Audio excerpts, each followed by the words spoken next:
Hey, what's going on, guys? Welcome back. Well, we're finally out here again working on our 1968 Plymouth Satellite, otherwise known as the Ratty Satty, and we've only got about 3-4 weeks or so before we head back down to Tucson, Arizona for duct tape drags with David Freiberger and a bunch of other great people that are supposed to be there.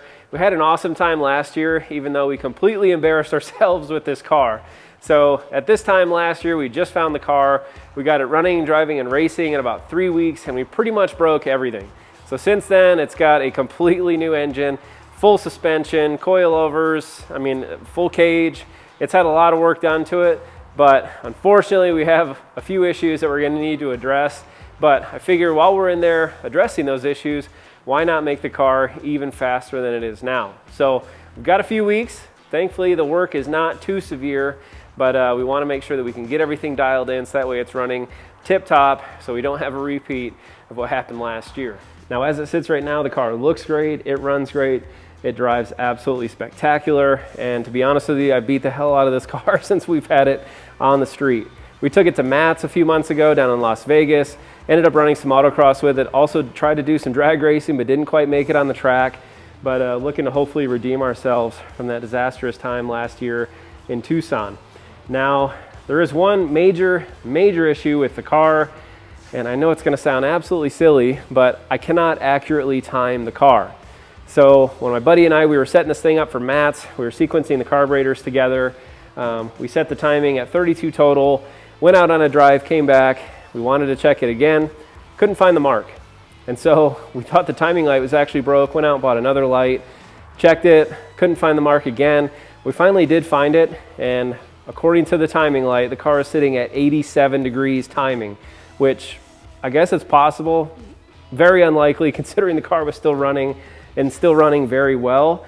So that means a couple things, I guess, could have happened, but I think the most likely is that the balancer ended up slipping on the timing key, or it sheared off the key off the crank. So kind of a big deal. Thankfully, it has not resulted in any significant or catastrophic engine issues whatsoever. The engine does still run really well, makes great oil pressure, have no issues there whatsoever, so I think we got very lucky with that. But we are gonna have to drop this engine out, completely disassemble it, and figure out what's going on with that. I do have this extra crank key, so we're gonna go ahead and install that. But I figured if we're gonna have this car torn apart that much, we might as well make some improvements, right? A few extra horsepower never hurt anybody, and frankly, I wanna run really fast in Tucson. So with the help of some great sponsors, we've got some awesome parts here that are gonna help us make, hopefully, some great times. So Pypes Exhaust has recently sponsored the channel. Huge shout out, huge thanks to them. So we've got a full 3-inch stainless exhaust setup with the Violator series mufflers on there. We also got some great tips. I think we've got some cherry bombs on there now, and they dump before the axle, and so everything, like all of our nice, beautiful QA1 stuff, looks like it's got about 20,000 miles on it because the exhaust is dumping straight on all that stuff, and I really want to fix that. Also figured we'd throw a much bigger cam in there. So it does have a fairly mild cam in it right now. It sounds wonderful, and it definitely picked up a ton of power. 224, 230 at like 530 lift, so not a huge cam. This is a nice step up here. 242 on the intake, 248 on the exhaust with almost 550 lift. So should probably reach about the limits of the stealth heads that are on there now. Hopefully we won't float any valves, but it should help us pick up quite a bit of power, and it should also sound absolutely awesome. Now, of course, we got everything to reseal the entire engine with. Unfortunately, with running the Milodon 7-quart and also the windage tray in there, you got to buy 2 of their big gaskets here. They're freaking crazy expensive, but got to do it. We don't want any leaks. Now, what I'm probably most excited for is another huge sponsor to the channel, and that is Nitrous Express. They have gracefully provided us with 2 10-pound bottles of nitrous, as well as a dual bottle holder, and also the Stage 6 dual plate kit here that's meant to run with the tunnel ram. So we are gonna stick up a little bit further out of the hood, but this thing is actually capable of like a 50 to 300 shot per plate, which is kind of wild. I would never seriously throw 600 shot at this engine. For the half second it would last, it'd probably be kind of fun. But no, we're gonna start fairly mild and work our way up from there. But really nice kit, fully inclusive here. I do plan on running the bottles right between the front, or the two front seats here, and you know, building some sort of a bracket setup so that way it's sitting up high and is easy to reach from the driver's seat. But yeah, a lot of great parts to throw at this thing, and man, we've also got another phantom transmission leak. I swear this mystery transmission just is the gift that keeps on giving, and it keeps on leaking all over my damn driveway.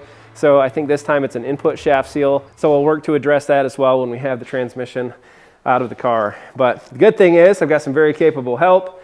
He's pretty stoked to get the engine out of this thing and get up onto the stand so we can further diagnose our issues, but also add some more power to this thing. So without further ado, let's go ahead, we'll set up the camera, and let's get this engine out of the car and onto the stand.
Alrighty guys, well it's day 2 out here and we made some awesome progress last night.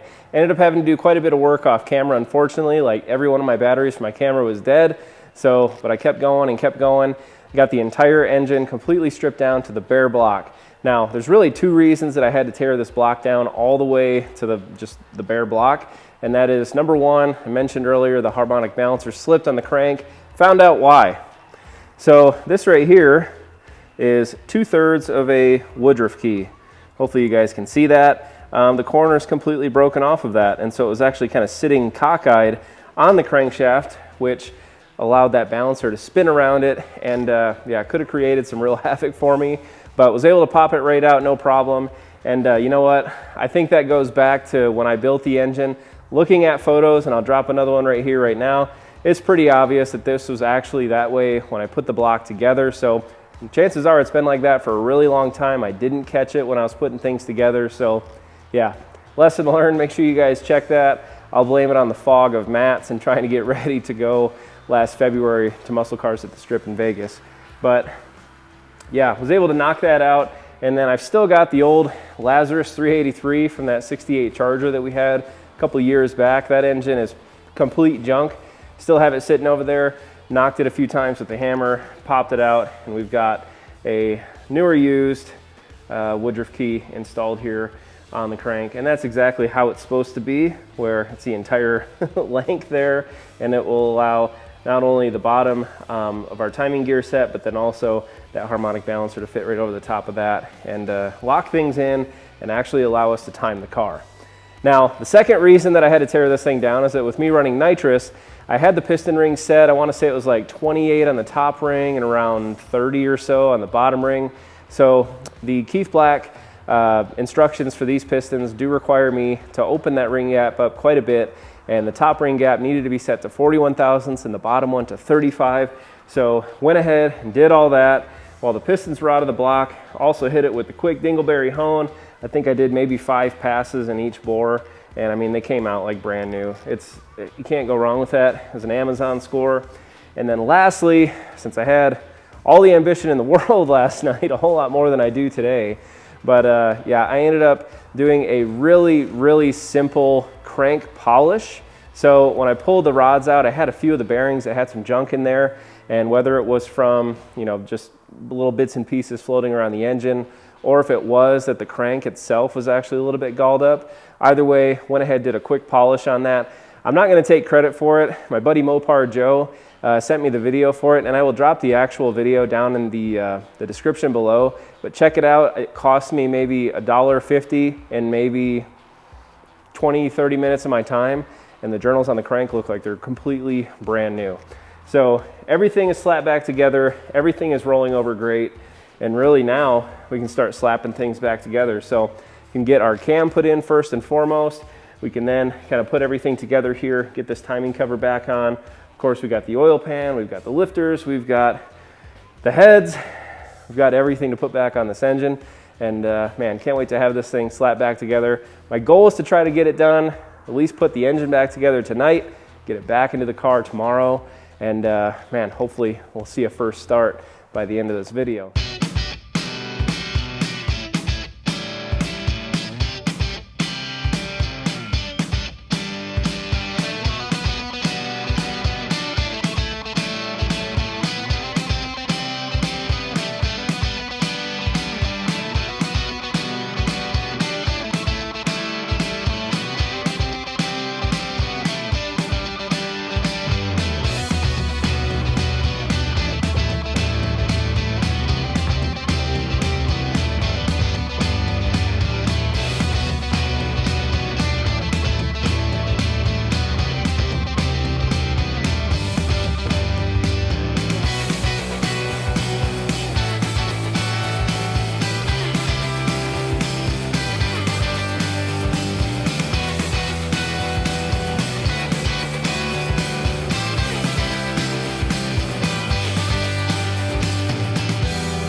Alrighty, you guys, well, as you can see, I've got the engine mounted back on the QA1 suspension, and I also went ahead and cleaned everything up, detailed everything out, painted it all, put it all back to pretty much exactly like it was before I did the full teardown. So all the accessories, the alternator, power steering, the belts, distributors already stabbed in, pointing to number 1 here. Also got all the carburetor linkage, and pretty much everything else is set up, ready to go. And I also went ahead and pre-oiled everything, or pre-lubed the oil system in it. And you know, with doing it on the cart, thankfully I only made a mess on the cart. Normally I pour oil all down my headers and it ends up smoking, and yeah, very happy to do it like it is right now, and limited the mess to just on top of the cart. Now, I mentioned that it's almost like it was a few days ago. There's one really significant difference, and that is I'm no longer running these 3/4 inch Mr. Gasket carburetor spacers. Now I'm actually running the Nitrous Express Stage 6 dual plate nitrous setup, and it's freaking awesome. I'll tell you that right now. And one thing that's really nice, because I was kind of stressing about having to extend everything up even further, possibly having to cut more out of the hood than what I had originally, but this really, you know, I had to run a spacer on this just because the VRS carburetors, they actually interfered and they hit. It was actually the back one here in the middle. The throttle ended up hitting the intake itself, so I had to space it up a little bit.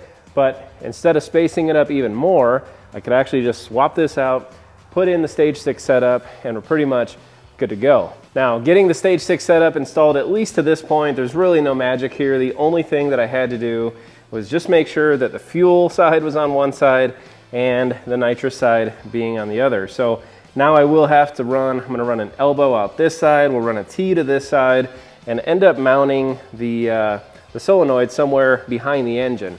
Now, the reason I'm putting it all together on the cart like this, I wasn't able to do that before because I was having interference issues with the wiper motor. Now, I'm gonna go ahead and take that out. I don't have any wipers on this car. This car never gets driven in the rain.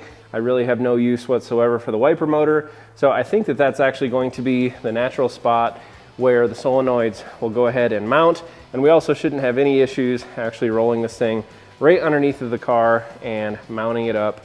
And yeah, beforehand I was having issues with it hitting the backside of the fuel lines here, especially when you put the engine in and it's kind of naturally leaning back. It was like directly on one of the fuel lines there. So naturally when I have to either put it in or take it out, normally I have to take off the intake. It's a giant pain in the ass, especially leaning over the car. Pretty rough on the back, not the best ergonomic situation. So yeah, man, this thing looks so damn good. And you know, a lot of this stuff is really just cleaning it up. You know, did a really good job with the initial build of this car, making it all look pretty. I want it to look nice and get that wow factor when I open up the hood. And yeah, pretty much at this point, it's ready to go ahead and stab into the car. Now, what I will do is that just at least for the initial startup and probably the first drive or two, I'm going to just put vacuum plugs over the nitrous side as well as the fuel side of the spacers there for the nitrous kit, just so that way I can at least get the start, make sure the engine's running good before we start doing a whole lot and modifying and hooking up all the nitrous, which will probably be its own episode, the next episode you guys see. So yeah, at this point, guys, I'm gonna go ahead, get that wiper motor take off, roll this engine underneath the car and get it mounted up, and then hook everything else up and finally get to a first start. I'm exhausted. It's been a very, very long couple days and can't wait to hear this thing run. So let's get it in, let's get it hooked up, and let's finally get it fired up.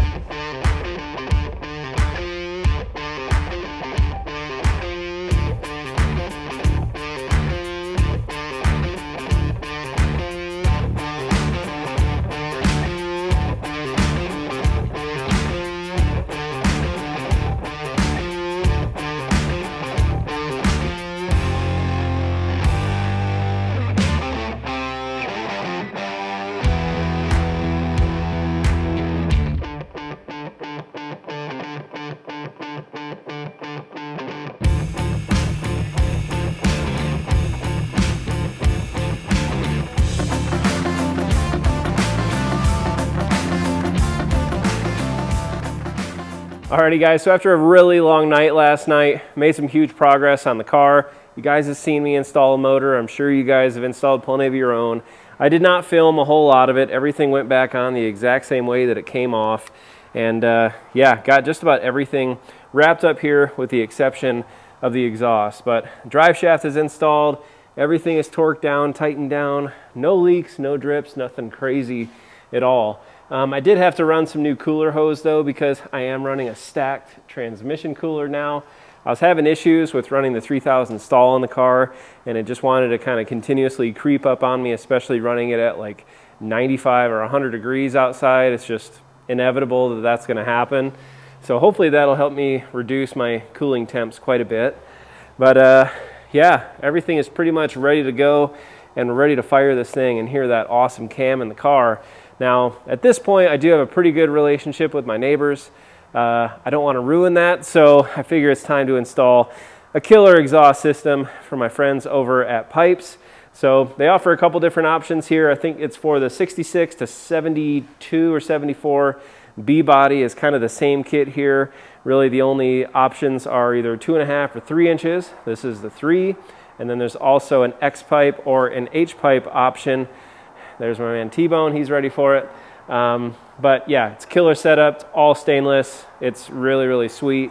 Now, with running the QA1 suspension in the rear, I don't know how much clearance I'm gonna have for running like, you know, pipes up and over the rear axle here between the sway bars, the upper control arms there. It's gonna be really tight.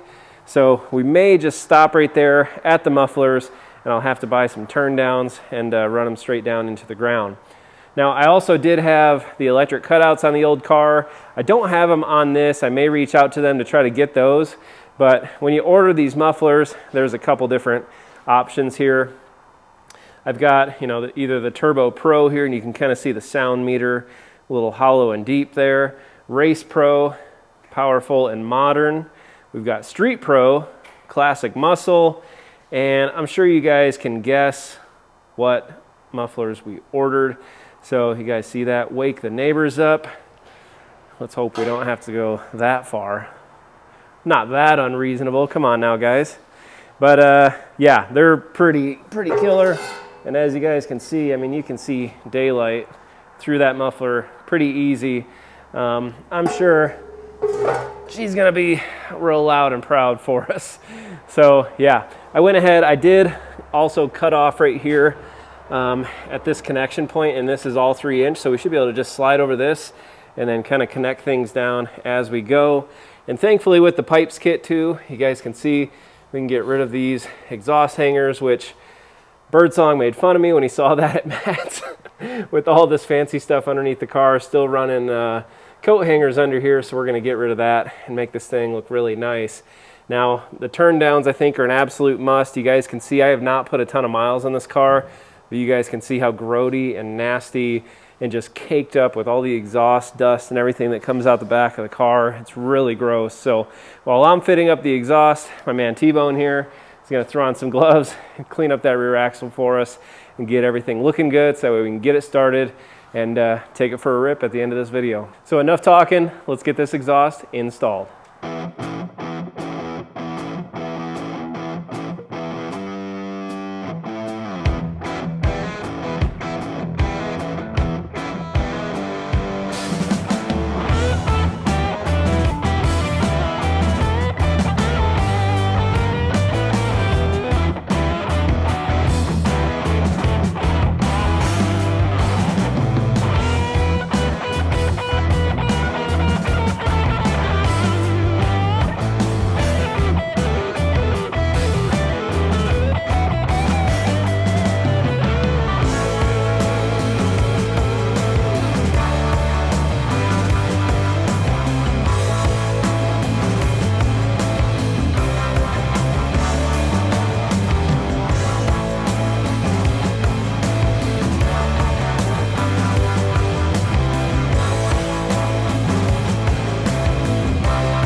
Alrighty, you guys, well, after the better part of a week to a week and a half, I finally have the Ratty Satty all put back together, and I'm super excited to hear that awesome new comp cam that we put in there, the beautiful 3-inch stainless Pypes exhaust that went on. You guys probably saw it fit like a freaking dream underneath the bottom of the car.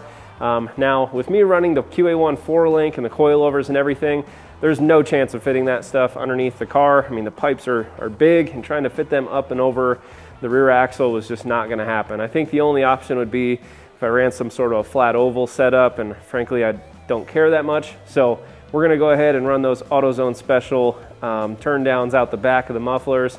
Everything is very tight, none of it's moving or wiggling at all. So no more coat hangers, no more bubble gum, and no more duct tape holding the exhaust together on this car. Now in the engine bay, you probably noticed a couple small changes. Put a new Optima red top battery in there. Had to ditch the old Value Craft that was in there. But yeah, that battery is a little bit shorter than what I had. And honestly, I had a little bit of a hokey tie down setup in there. So we're gonna have to fix that a little bit. I don't want the battery tipping over into the belts and creating all sorts of issues when we do take this thing for a drive. So we'll fix that real quick. And then lastly, the dual plate nitrous setup right now is kind of open because I'm going to show you guys in the next episode the install of the whole nitrous setup. So for now, I've gone ahead and plugged those with rubber vacuum caps, so that way we don't have a huge vacuum leak when I go to start the car. But man, timing lights hooked up, fluids are topped off, pre-lubed, we're ready to fire. So let's get to cranking on this thing, and hope all goes well. Fire no.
Alrighty guys, well it's time to go for a ride, and we gotta go straight to the gas station. I about ran it out of gas, but the car's running really good.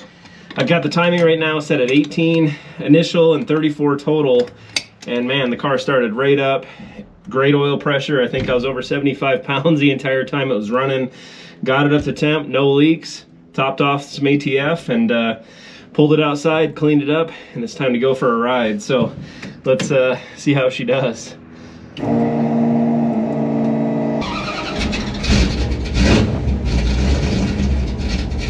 exhaust sounds so good. It's got a really throaty, deep sound to it. And it revs to the moon with that new cam too. It's fast, it revs really fast. All right, we're all gassed up. I definitely have a crowd of people around the car right now. It's not something you see every day out here, that's for sure, in the middle of Ogden, Utah. So hopefully it starts up and we make it just fine down the road.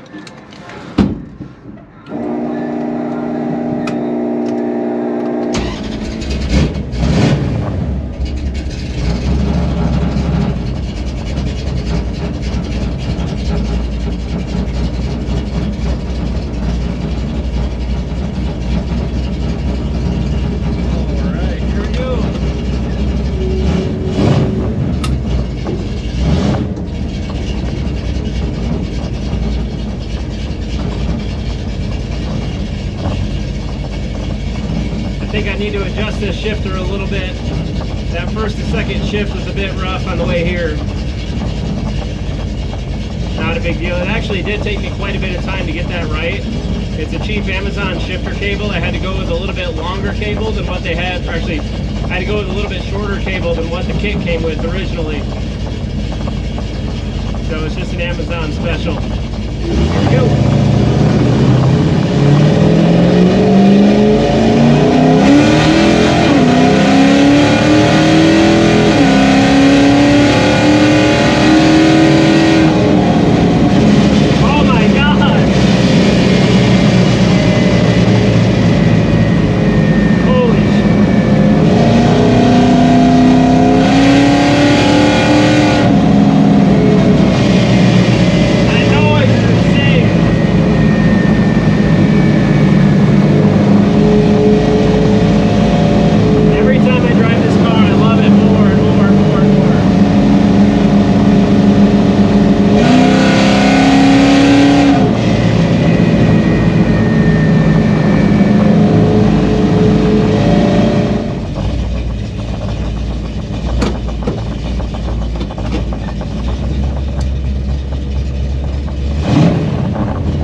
Around 60 pounds of oil pressure. This thing is just so killer. You know, when I first got it, this was kind of like my first Ratty patina car, right? And believe it or not, we've actually only had this car for 1 year, and the amount of change that it's had so far in the last year is just absolutely insane. So if you guys remember, you know, last year we kind of embarrassed ourselves at duct tape drags, and I hope not to do the exact same thing this year. We got less than 2 weeks before we go. We're still gonna throw nitrous on the car. We're gonna do some other good stuff too. And man, I want you guys to throw below what you guys think this thing is gonna run in the quarter mile, because I'm sure it's gonna be a whole lot faster than last time.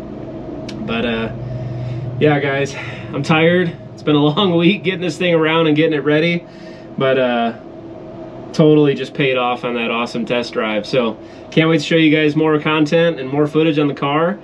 And yeah, stay tuned. I'll see you again real soon.